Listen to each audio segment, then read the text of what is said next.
Bonjour à tous. Bonjour. Donc nous sommes avec Marie Spénal, autrice de bande dessinée, et Boulet, auteur de bande dessinée. On va parler un petit peu de bande dessinée.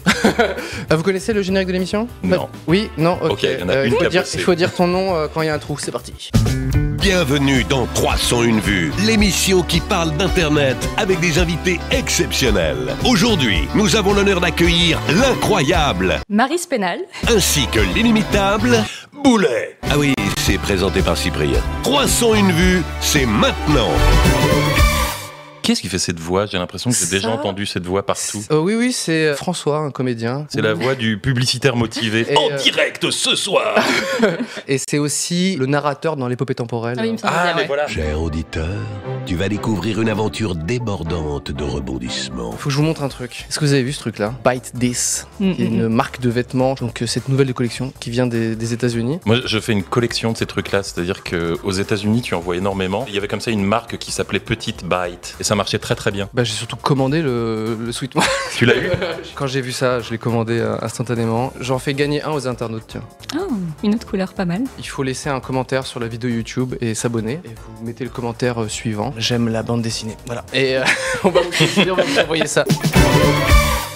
On va faire un petit jeu. Je vais vous lire des quatrièmes de couverture. Il faut deviner de quel YouTuber ça provient. Ma BD, énorme et sèche, enfin sortie.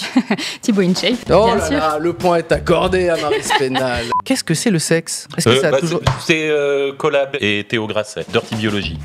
Le point est accordé. Non, je pense que je dois refuser le point parce que c'est moi qui les ai édités. Je suis leur éditeur sur ce livre. Beaucoup trop facile. Une vie d'enfant du début des années 90. Un temps où l'internet n'existait même pas. Au fil des histoires, on creusera ses amis qui, tout comme lui, sont obsédés par les jeux vidéo et les dessins animés. Joueur du grenier, peut-être? Oui, le point est accordé. 1990, alors que le soleil californien lézarde ses murs de béton armé, le pénitencier du comté de Los Angeles accueille un nouvel arrivant. Comment tu prononces Los Angeles? Los Angeles. Grand élancé, tatoué, chevelu, le jeune homme entre de plein pied dans l'un des plus cruels établissements carcéraux du pays. Kéron? Non. Non, Kéron, c'est pas celui qui a les cheveux jusque-là? Non, ça c'est Dedo. Ah, Dedo, pardon. J'ai confondu les deux, désolé. Non, c'était Wax. Le Ah, mais oui, Wax, bien sûr. Que t'édites également peut-être? Non, mais moi j'ai croisé Wax, il est très gentil. Hugo est un jeune homme de son temps, accro à internet et aux jeux vidéo, entre deux petits boulots. Il voit sa vie soudainement bouleversée le jour où il trouve dans son salon un robot doté d'une Bah, intelligence... c'est toi, Ça, c'est moi. Ça. C'est Le point est accordé. Roger et ses humains. C'est Roger et ses humains. Avec Paca au dessin, si. Tout à fait. Voilà. Franchement, je pensais que vous alliez galérer. J'attendais que tu fasses la voix de Patrick Beau, en fait. Tu sais faire, toi? Nous allons explorer l'univers de l'insolite et de l'étonnant à travers une bande dessinée qui nous emmènera jusqu'au fond du 19e siècle. Oh putain, Et tu il fait l'as. toujours les petits mouvements de tête comme ça. Tu l'as. On va faire un dernier petit jeu. Je vais vous mettre à contribution. Je vais vous en montrer plusieurs. C'est des petits mèmes. Ça, c'est Will Smith qui pleure. Nous avons Moi, je vais faire celui-là. Toi, tu veux Ok, faire je fais celui-là. celui-là. Nous avons Terracide, donc un célèbre youtubeur dans sa tenue pour affronter le monde extérieur. Baby Yoda, facile Baby aussi. Yoda, Oh. voilà. Cette personne âgée. J'ai lu une interview où le mec, il était consterné, il comprenait pas du tout pourquoi tout à coup il était devenu un mème. Tu sais, il a posé une journée pour une banque d'images et il s'est retrouvé mondialement célèbre. Bon, Ok. Boulet, tu vas nous faire ce fameux, Ok. ce fameux truc. Marie, tu vas faire Terracide, je vais te le montrer. On le redessine, quoi. Il faut améliorer le mème. Le mème est Très bien, bien. mais vous allez faire quelque chose Ok. d'encore mieux. Est-ce que on commencerait pas une séance de dédicace qui a été plutôt mémorable ou je sais pas moi, en tout cas un de vos lecteurs qui vous a particulièrement marqué Moi, j'ai pas assez de lecteurs pour prendre le risque de les vexer, en fait. Hein. Mais si, je vais pas faire ça. 40 000 abonnés, c'est bon, tu peux tailler dedans, y a pas de souci. Elle va raconter une histoire et tout le monde saura qui c'est. C'est du genre, ah oui, c'était Fabien, c'était Ah oui, l'autre jour. Là. d'accord. Putain, Putain, super, merci Marie.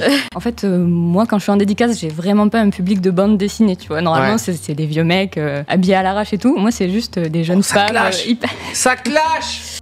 Dans le milieu de la bande Désolée. dessinée, les balles sont virtuelles, la douleur est réelle. Mes lectrices sont souvent des jeunes femmes hyper... sentent bon. Oui, elles sentent bon, elles sont jolies, tout ça. Et, Ah et ouais. j'ai tous les autres dessinateurs à côté qui comprennent pas très bien ce qui se passe, pourquoi il y a des filles Alors, tout à coup. Boulet, est-ce que tu peux nous raconter du coup l'autre partie du public, donc les vieux qui puent là? J'ai eu plusieurs cas. Il y en a qui étaient horribles. Tu sais, du genre, moi j'ai eu un vieux collectionneur belge qui est venu me voir et qui il me demande un dessin, tu vois, puis moi je commence à lui faire son dessin et puis il commence à me parler de tous les gens qu'il a eu, tu vois, parce que ça c'est une formule qu'on entend Oh. beaucoup chez les collectionneurs, c'est du genre ah oui, j'ai eu Bilal, j'ai eu Gottlieb, j'ai eu machin. Genre il a eu dans son lit quoi. Voilà, la collection de papillons. Il me disait j'ai pas pu avoir Zep cette année, mais je dis bah l'essentiel c'est que vous aimiez bien les albums et là tout à coup, il me regarde et il fait ah non mais je les lis pas les albums de Non. Zep.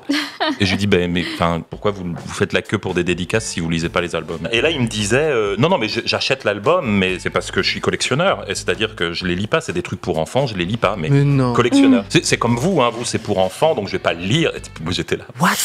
Sympa. Et très sérieusement, il termine par, puis on sait jamais, un jour ça vaudra peut-être quelque chose.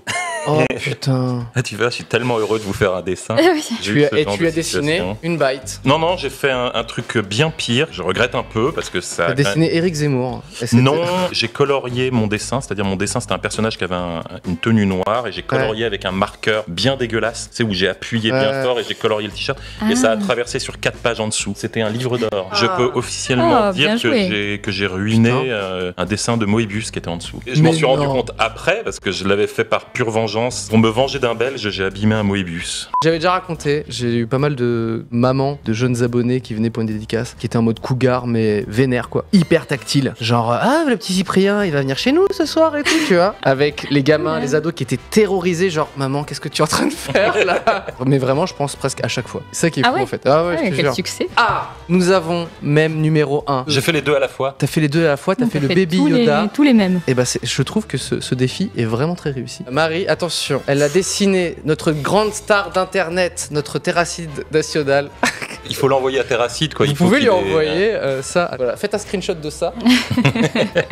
Choisissez un mème pour moi, je vais le faire. David. Moi bien. Ah ouais, allez, David Goudinov, c'est pas mal ça. Bah c'est le joueur du grenier qui avait fait ce petit. Allez, va pour David Goudinov. Les gens viennent souvent en dédicace avec des demandes un peu bizarres. Fut un temps où je demandais aux gens de me défier, c'est-à-dire donnez-moi n'importe quel thème en dédicace et je le dessine. On me demandait énormément de conneries. Et un jour, un monsieur, il est venu me voir en dédicace et il me dit voilà, dans votre BD, il y a des enfants là. Est-ce que vous pouvez me dessiner un des enfants en train de gifler son père? Et puis je dis dans la BD, les enfants n'ont pas de père, ils ont juste leur mère, donc je peux faire le personnage qui gifle sa mère. Je pensais que c'était une blague du genre parce que c'était un défi quoi. Et je commence à dessiner le truc et je sens que le mec, tu vois, il respire pas la joie de vivre, donc je lui dis mais si c'est pas indiscret, pourquoi je peux vous demander pourquoi? Et il me dit mais c'est pour ma fille, ça fait 5 ans qu'elle me parle plus. Voilà, je continue à lui envoyer des cadeaux d'anniversaire tous les ans et je voulais que ça soit du genre un petit clin d'œil, qu'elle sache que j'ai quand même été voir l'auteur, donc déjà moi j'avais la boule dans la gorge. Toi, tu sais pas quoi faire là. Et lui elle me dit mais vous avez pas le droit d'aller la voir. Il me fait ah non elle est pas majeure, donc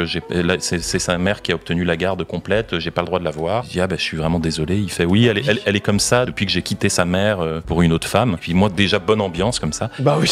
Je lui donne l'album un peu noué comme ça en lui disant c'est compliqué, j'espère que ça marchera, j'espère que vous reprendrez contact avec votre fille. Ce qui compte c'est que voilà vous soyez heureux avec votre nouvelle compagne. Et là il me fait elle est morte la semaine dernière. Mais non. Oh non. Et il repart avec l'album et après j'étais comme ça à ma table de dédicace. Mais vous êtes des fous. Enfin c'est non mais en même temps tellement de mal pour ce pauvre monsieur. Ça m'avait beaucoup touché en même temps, mais s'il nous écoute, j'espère que vraiment tout va mieux pour lui. Moi je suis en train de dessiner un David Goudinov comme ça pendant qu'il me raconte. C'est vraiment voilà, c'est tout ce qu'on peut dire. Cette histoire c'est Goudinov. Parfois je faisais des dédicaces dans des Cultura, il y avait genre 200 personnes, tu sais les queues elles sont longues et tout. Je voyais les gens attendre dans le froid, tu sais à l'extérieur. Il dit ouais mais on pouvait pas les faire attendre. Et ils rentraient et ils étaient contents de me voir mais surtout de retrouver la chaleur, tu sais. Et ils me tendaient la BD était encore gelée, tu sais. Fallait la délivrer un petit peu. C'était comme ça avec la morvonnée, genre tiens, une dédicace, tu vois. En revanche, moi j'adore faire les dédicaces. J'adore la rencontre avec les lecteurs et les lectrices. Je trouve que c'est le moment le plus marrant du festival. Tu peux leur poser des questions super indiscrètes. Ils ont pas le droit de se vexer parce qu'ils ont attendu trop longtemps, ils vont pas te faire un clash. Moi j'ai trouvé ma limite. Au-delà de 2 heures, 2 heures et demie, pour moi tous les prénoms se mélangent dans ma tête, etc. Comme tu dis, il y a quelqu'un qui vient te voir et qui te dit c'est pour Julien et tu demandes combien de L et la personne elle te regarde comme ça mais t'es débile ou quoi? Et tu lui dis non parce que juste avant toi j'ai eu un Nicolas où il y a un H et un Z. Donc, moi déjà, au bout de la première heure, l'odeur commence à changer. Moi je suis plus aussi frais. La deuxième heure, je commence à mélanger les prénoms, etc. Si vraiment on va sur une troisième heure, je suis même plus sympa quoi. Je suis vraiment. Ouais, comment tu t'appelles toi? Et ça chiale, putain, vas-y, vas-y, le chialeur, la casse-toi. Je plaisante bien évidemment.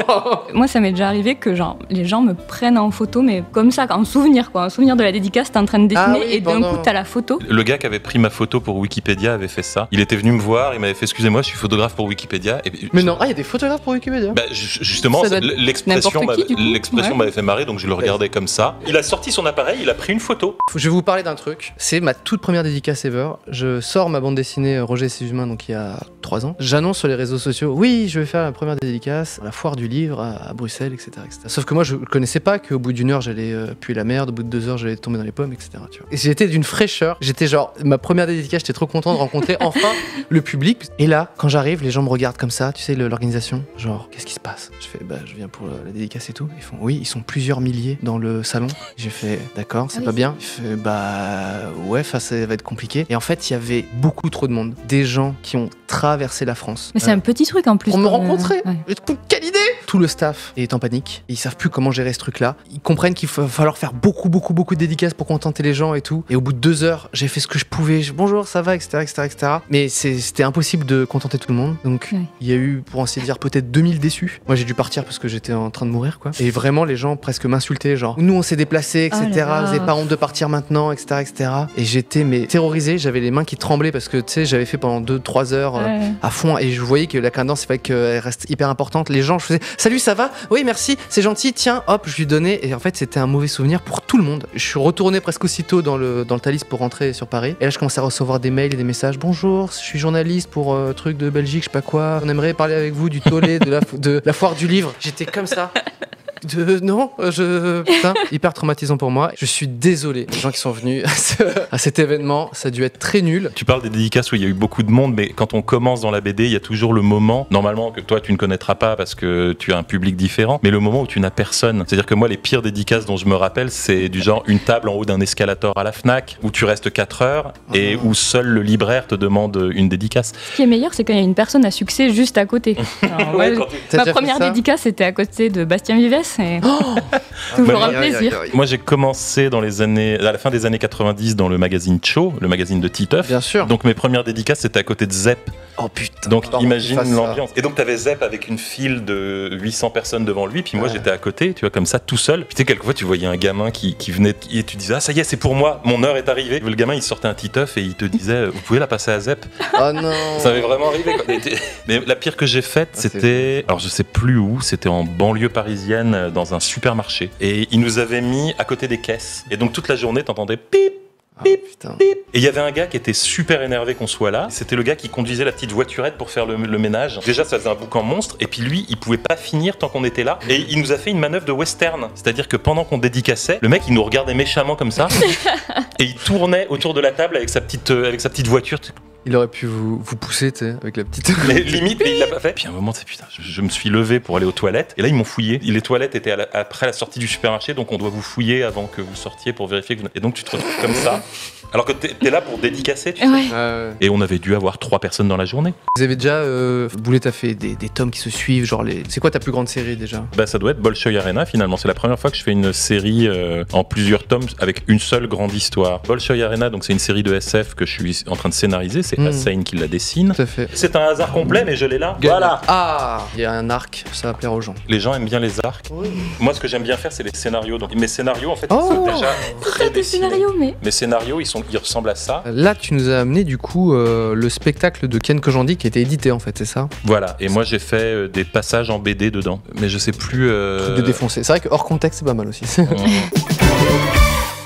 J'ai quelques petites questions des internautes. Boulet, tous ces dessins de toi qui circulent sur les réseaux sociaux sans mention de ton nom et avec ta signature gommée, ça te rend pas ouf? Ça me rend ouf, oui et non. C'est-à-dire que je suis content que les dessins circulent. Je trouve que c'est vraiment un move de connard d'effacer la signature et de ne pas citer quelqu'un, on est d'accord. Globalement, les gens sont plutôt cool dans ma communauté, sur Twitter, Instagram et tout. La plupart des dessins qui sont volés comme ça, c'est par des grosses plateformes. J'arrête pas de répéter à qui veut l'entendre qu'il faut boycotter cette purge de l'enfer qu'est 9gag, parce que leur modèle économique est quand même de voler le travail des auteurs, de gommer leur signature et de se faire l'argent de la publicité pendant 3 jours. Et après, quand l'auteur se réveille, eux ils disent non mais c'est bon, c'est terminé, ils ont déjà fait le clic. Ils ont déjà fait leur buzz, ils ont déjà fait leur clic, ils ont déjà fait leur chiffre d'affaires. C'est quoi les prochains projets un petit peu? Racontez-moi, dans l'édition ou non. Pas de gros projets vidéo, mais essayer de continuer à faire ma chaîne, c'est déjà un projet. Et à côté de ça, j'essaie de me remettre à la bande dessinée. J'essaie d'écrire en ce moment une bande dessinée qui serait un petit peu pour les ados et qui serait un peu une bande dessinée d'horreur. Mais pour l'instant, l'instant, j'en suis vraiment à dessiner des patates dans des cases. Alors, et donc voilà. il y a quand même une particularité sur ta chaîne, c'est que tes vidéos, elles sont hyper soignées, quoi. Elle me fait des petites animations, elle fait des fleurs qui bougent, etc. Non, mais chaque vidéo, à chaque fois pour la sortir, c'est un effort et tout. Je fais, oh, mais pourquoi je fais ça? Et j'ai toujours peur qu'on s'ennuie, en fait. Du coup, je me dis, bon, je vais rajouter des dessins à côté et en remettre par-dessus. Et comme ça, les gens vont un peu moins s'ennuyer, je sais pas. J'aimerais chaleureusement vous remercier d'avoir participé à cette émission. Ben, merci à vous. de l'invitation. Achetez Heidi Oui, chez Voilà. Delcourt. Heidi au printemps chez Et Delcourt. Bolshoi Arena. Bolshoi Arena, tome 2 qui vient de sortir. Je vous dis à la semaine prochaine. Ciao, ciao. Oh, putain. Merci d'avoir suivi 301 vues.